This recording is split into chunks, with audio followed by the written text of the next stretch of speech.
Hi dears, welcome back to Ladies Planet. സാധാരണ നമ്മൾ ഉണ്ടാക്കുന്ന സേമിയ പായസത്തിൽ നിന്നും തികച്ചും വ്യത്യസ്തമായിട്ട് ചെയ്തെടുക്കാൻ പറ്റുന്നൊരു പായസത്തിൻ്റെ റെസിപ്പിയാണ് കേട്ടോ ഇന്ന് ചെയ്യുന്നത്.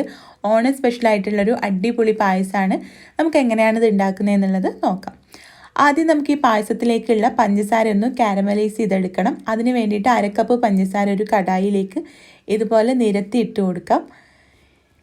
ഇനി ചെറിയ തീയിൽ വെച്ചിട്ട് ഈ പഞ്ചസാര ഒന്ന് മെൽറ്റ് ചെയ്തെടുക്കണം. ഇതിലേക്ക് വെള്ളം ചേർക്കരുത്, അതുപോലെ തന്നെ സ്പൂൺ വെച്ചിട്ട് ഇളക്കി കൊടുക്കുകയും ചെയ്യരുത് കേട്ടോ. ചെറിയ തീയിൽ ഏകദേശം ഒരു 10 മിനിറ്റോളം എടുത്താൽ നമുക്ക് ഈ പഞ്ചസാര ഒന്ന് കാരമലൈസ് ചെയ്തെടുക്കാൻ പറ്റും. കണ്ടോ, ഇപ്പോൾ കളറ് മാറി വരുന്നുണ്ട്. ഒരുപാട് അങ്ങോട്ട് കളറ് മാറിയിട്ട് നല്ല ഡാർക്ക് കളർ ആവരുത് കേട്ടോ, പെട്ടെന്ന് പഞ്ചസാര കയ്പ്പ് രുചി വരും. കണ്ടോ, ഇപ്പോൾ ഒരു 90% പഞ്ചസാര മെൽറ്റായി വന്നിട്ടുണ്ട്. ഈ സമയത്ത് ഞാൻ ഇതിലേക്ക് 1 ടേബിൾ സ്പൂൺ ബട്ടർ ചേർത്ത് കൊടുക്കുകയാണ്. ബട്ടർ ചേർത്തിട്ട് നല്ല പോലെ ഒന്ന് മിക്സ് ചെയ്ത് കൊടുക്കാം. ബട്ടർ ചേർത്തിട്ട് മിക്സ് ചെയ്ത് കഴിഞ്ഞാൽ ഇതിലേക്ക് നമുക്ക് പാല് ചേർത്ത് കൊടുക്കാം.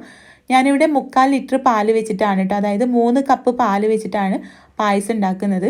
അപ്പോൾ ഈ പാല് മുഴുവനായിട്ട് നമുക്കിതിലേക്ക് ചേർത്ത് കൊടുക്കാം. തിളപ്പിച്ചാറിയ പാലൊന്നല്ല, സാധാരണ പച്ചപ്പാലാണ് കേട്ടോ. ഇനിയാണ് നമ്മളിത് തിളപ്പിച്ചെടുക്കുന്നത്.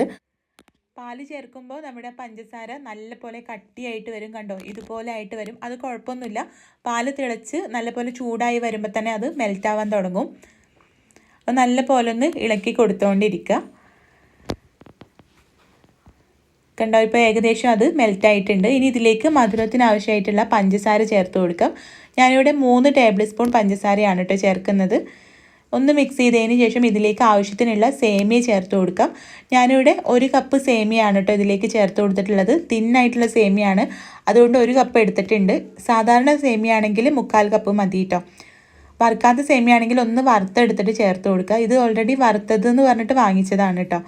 സേമിയ ചേർത്തിട്ട് ഒന്ന് ഇളക്കി കൊടുത്തിട്ട് ഇതിലേക്ക് ഒരു 3 ടേബിൾ സ്പൂൺ കണ്ടൻസ്ഡ് മിൽക്ക് കൂടെ ചേർത്ത് കൊടുക്കുന്നുണ്ട്. നമ്മുടെ പായസം ഒന്നുകൂടെ ടേസ്റ്റി ആയിട്ട് കിട്ടാൻ വേണ്ടിയിട്ടാണ് കേട്ടോ. ഇത് തിന്നായിട്ടുള്ള സേമിയ ആയതുകൊണ്ട് തന്നെ ഏകദേശം ഒരു 2-3 മിനിറ്റ് കൊണ്ട് തന്നെ ഇത് പെട്ടെന്ന് വെന്ത് വരും. എന്തായാലും നമുക്ക് പാലൊന്ന് തിളച്ച് വരുന്നവരെ വെയിറ്റ് ചെയ്യാം. അപ്പോഴേക്കും സേമിയ നല്ല പോലെ വെന്ത് വരും. കണ്ടോ, പാലിപ്പോൾ ചെറുതായിട്ട് തിളച്ച് വരാൻ തുടങ്ങിയിട്ടുണ്ട്.